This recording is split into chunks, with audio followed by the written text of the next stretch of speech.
لیکن اورنگی ٹاؤن کوئی اتنا دور بھی نہیں ہے اور بڑا رحمت چوک مشہور ہے، فٹ فال وہاں پر ہے، اس کے باوجود ہم دیکھ رہے ہیں کہ اس طریقے سے نالے ابھی بھی آپ نے جب کراچی کی سڑک پر چلنا ہے تو آپ نے سڑک پر اعتبار نہیں کرنا، آپ نے خود اپنی آنکھیں اور اپنے دماغ آپ نے کھول کے سڑک پر چلنا ہے. اس سڑک کا کوئی بھروسہ نہیں ہے، یہاں پر کبھی بھی مین ہول کھلا مل سکتا ہے، نالا کھلا مل سکتا ہے.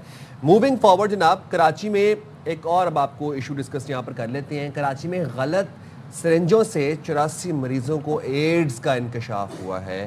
وفاقی وزیر صحت مصطفیٰ کمال یہ بتاتے ہیں کہ ولی کا اسپتال میں غلط سرنجیں لگنے سے 84 لوگوں کو ایڈز ہوا ہے. غلط سرنجیں ایز ان مطلب جو یوزڈ سرنجیں ہیں، کسی کی سرنج کسی کو لگائی گئی اور آپ دیکھیں 84 لوگوں کو 84 لوگوں کو ایڈز ہو گیا.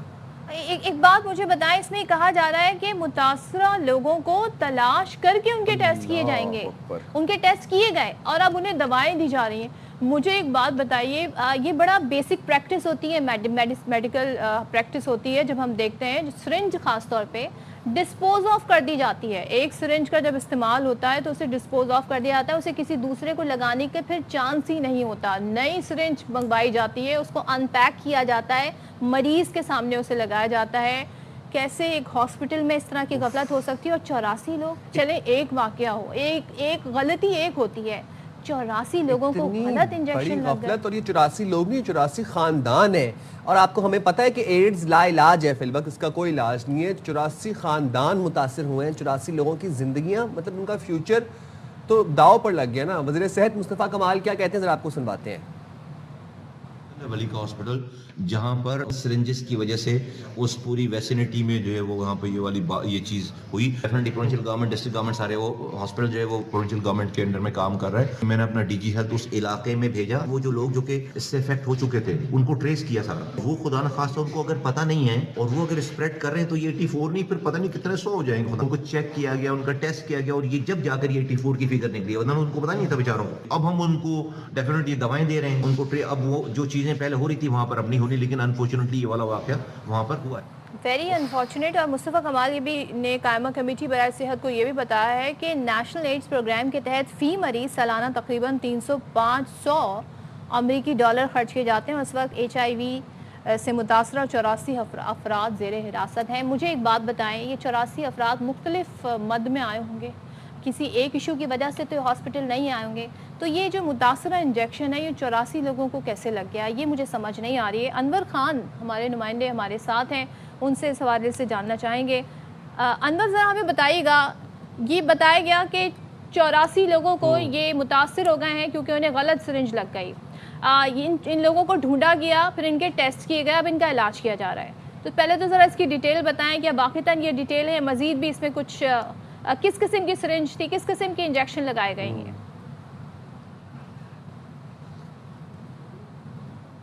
جی انور، ٹھیک ہے، انور کے ساتھ ہم آڈیو ریکنیکٹ کرنے کی کوشش کر رہے ہیں. مجھے سمجھ نہیں آ رہی کہ ہم اس کو غلطی نہیں کہنا چاہیے. غلطی ہوتی ہے 1 یا 2 لوگوں کو لگے وہ انجیکشن یا 3 لوگوں کو لگا، اور 84 پیپل ان کو ایڈز کانٹریکٹ ہو گیا. کس وجہ سے کہ آپ نے ایک یوزڈ سرنج آپ نے استعمال کی ہے، مطلب کسی ایک کو ہوگا اس کی سرنج جب آپ نے باقی لوگوں پہ استعمال کی تو 84 لوگوں کو ایڈز ہو گیا. اور آپ ہمیں پتہ ہے کہ AIDS is not curable at the point. یہ مطلب میرے دماغ کی بات قبول نہیں کر پا رہا. پاکستان کا سب سے بڑا شہر کراچی میں واقع ایک ہاسپٹل، یہ کوئی ہم بہت دور دراز علاقے کی بات بھی نہیں کر رہے. انور ہمارے نمائندے ساتھ ہیں، انور خان، ان سے جانتے ہیں. انور بتائیے گا، 84 نمبر بتایا جا رہا ہے لوگوں کا جو متاثر ہوئے ہیں، یہ کون سے انجیکشن تھے جو انہیں لگے؟ جی دیکھیں، یہ جو صورتحال درپیش ہوئی تھی یہ بالکل ہوتی ہے، اور استعمال شدہ انجیکشن کا استعمال عمومی طور پر ایک عام نوعیت کی صورتحال بن جاتی ہے سندھ کے بالخصوص سرکاری اسپتالوں کے اندر.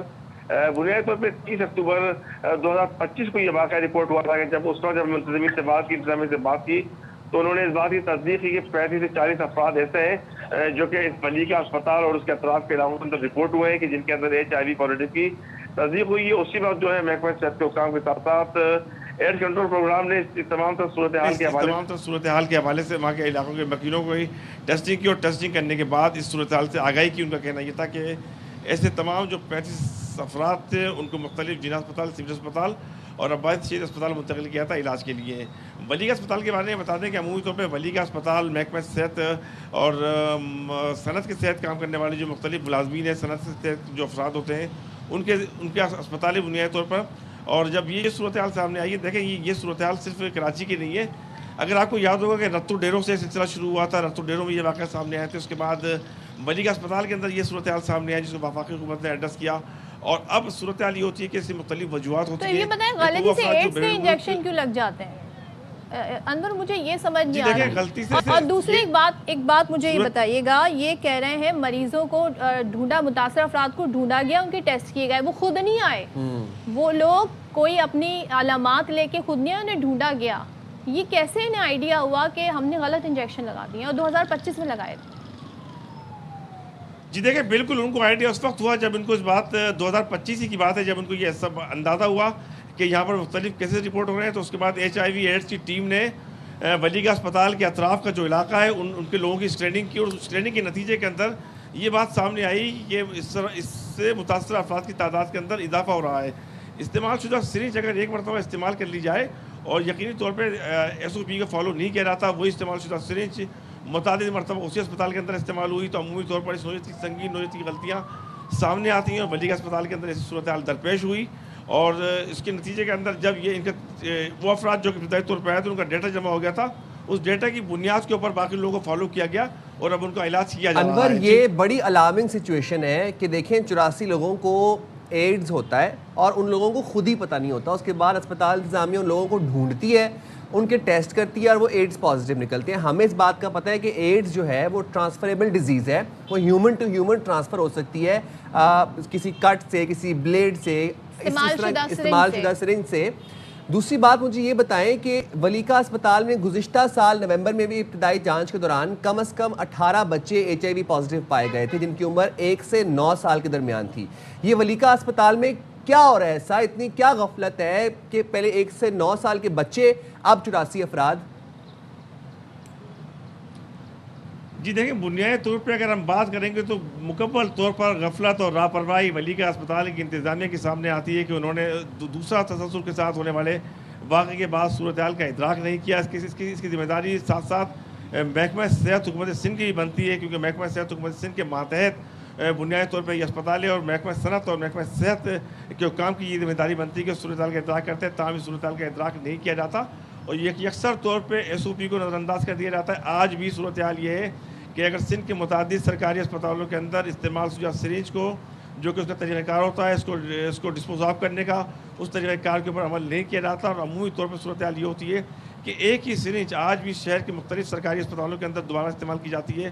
اور بڑی تعداد کے اندر جب کیسز رپورٹ ہو جاتے ہیں, فرض کریں کہ وہ ایک مریض کے اس کے لیے استعمال کی گئی ہے, اگر اس کا تعلق HIV ایڈز سے تھا تو یقینی طور پہ ایک سے استعمال ہونے والی سرنج دیگر استعمال ہونے والے مریضوں کے استعمال کے ساتھ ساتھ اس کے مریضوں کی تعداد کے اندر اضافہ ٹھیک ہے. انور, آپ اپڈیٹ کر رہے تھے, بہت شکریہ. لیکن دس از کرمنل نیگلیجنس, بلکہ کرمنل ایکٹ میں کہوں گی, کیونکہ پہلا واقعہ ولی کا ہاسپٹل سے سامنے نہیں آیا. پتہ لگانا چاہیے محکمہ صحت کو, وفاقی وزیر ہیں مصطفیٰ کمال صاحب, اور صوبائی وزیر صحت کو بھی اس پر اقدام اٹھانا چاہیے. اور پہلی بات یہ ہے کہ دیکھیں, آپ لوگوں سے ہم گزارش کرتے ہیں کہ جب بھی آپ ہاسپٹل جائیں, خاص طور پہ آپ اگر کسی دانتوں کے مسئلے کو لے کے کسی ڈینٹسٹ کے پاس جا رہے ہیں, تو وہاں پر آپ نے دیکھنا, خاص طور پر جو گلی محلوں میں بیٹھے ہوئے ڈاکٹرز ہوتے ہیں نا دانتوں کے, وہاں پر آپ نے ضرور ان چیزوں کا خیال رکھنا ہے کہ ان کے پاس جو ٹولز ہیں وہ اسٹرلائزڈ ہیں کہ نہیں ہیں. ہر ایسی جگہ پہ نہیں پہنچ جائیں جہاں پر آپ کو لگ رہا ہے کم پیسے میں کام ہو رہا ہے, ضرور چیک کیا کریں. دوسرے ہاسپٹل میں انجیکشن لگ رہے ہیں تو آپ نے اس چیز کا خیال رکھنا ہے کہ سرنج جو ہے وہ ان پیک ہو. بالکل, جو مرد حضرات حجام کے پاس جاتے ہیں وہ اس چیز کو یقینی بنائیں کہ آپ نیا بلیڈ ہو آپ کے سامنے کھلے, بلکہ آپ سب چھوڑیں, آپ ان سے کہیں ڈسپوزیبل وہ جو ہوتا ہے آپ وہ استعمال کریں, ڈسپوزیبل اس طرح استعمال کر لیں. Secondly clean equipment who, please یہ چیزیں خود آپ رسپانسبلٹی ہے کہ ہم نے خود یقینی بنانی ہے.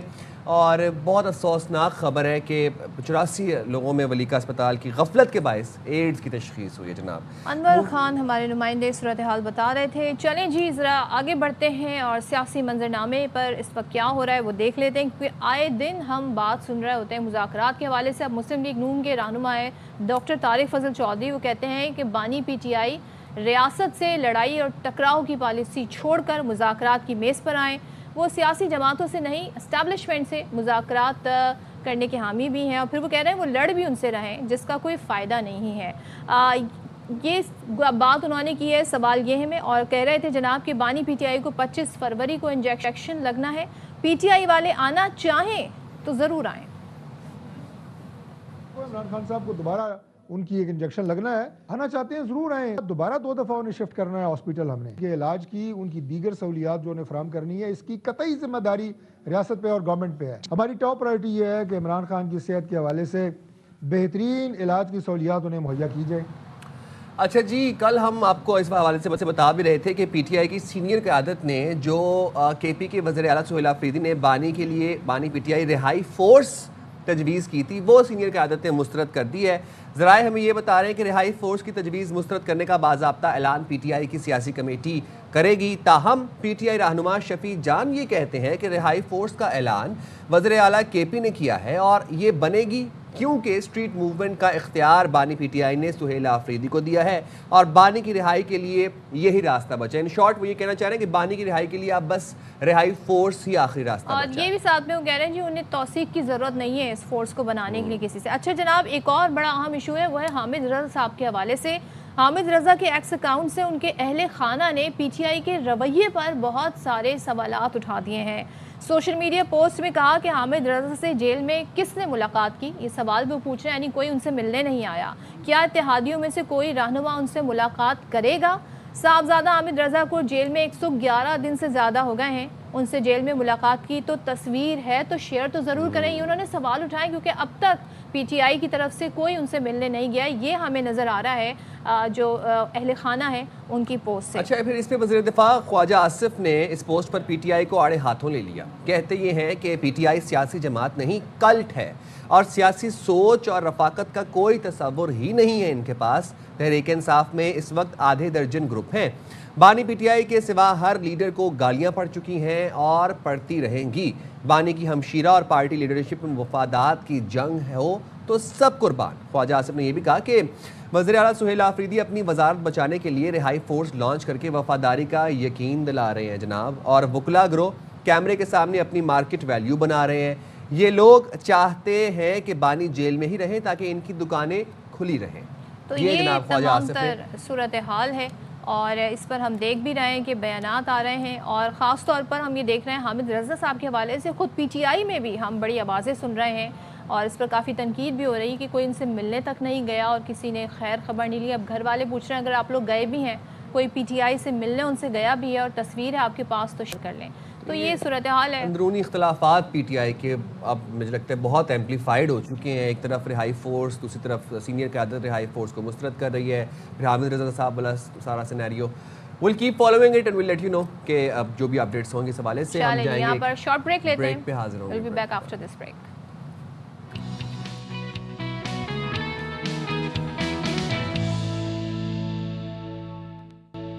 ویلکم بیک جناب, اور اپڈیٹس کا سلسلہ پروگرام میں جاری ہے. یہاں پر ایک اپڈیٹ شامل کر لیتے ہیں. وزیر خزانہ محمد اورنگزیب کی امریکی وزیر تجارت سے واشنگٹن میں ملاقات میں تجارت سرمایہ کاری کے شعبوں میں تعاون بڑھانے پر تبادلہ خیال کیا گیا. شعیب نظامی ہمیں اس حوالے سے اپڈیٹ کریں گے. شعیب بتائیے گا. جی, اس ملاقات میں پاکستان اور امریکہ کے درمیان تجارت سرمایہ کاری بڑھانے کے لیے مختلف امور پر بات چیت کی گئی. اس کے ساتھ ساتھ جو ہے امریکہ نے آفر کی ہے کہ وہ 31 مارچ کو پاکستان کے لیے ایک انویسٹمنٹ فورم کا انعقاد کرے گا جس میں امریکی کمپنیوں کو پاکستان میں سرمایہ کاری کے لیے مختلف مواقع فراہم کیے جائیں گے اور جو U S chamber of commerce ہے وہ اس کی جو ہے وہ انتظامات کا جائزہ لے گا. اس کے ساتھ ساتھ جو ہے تمام پاکستانی کمپنیز کو اس میں نمائندگی کا موقع دیا جائے گا اور اس سلسلے میں جو ہے وہ سرمایہ کاری کو بڑھانے کے لیے, پاکستان میں جو تجارت کو بڑھانے کے لیے جو ہے وہ مختلف مواقع جو اس میں تلاش کیے جائیں گے جس میں کئی شعبے شامل ہیں, جس میں معدنیات, زراعت اور آئی ٹی بھی شامل ہوگی. جی بہت شکریہ شعیب نظامی اپڈیٹ کرنے کے لیے. چلے جی, تو آج بڑا امپورٹنٹ دن ہے. سپر 8 مرحلے کا آج سے آغاز ہو گیا ہے. پاکستان اب سے کچھ دیر بعد اپنا میچ کھیلے گا اگینسٹ نیوزی لینڈ اور یہ میچ 6:30 بجے شروع ہوگا.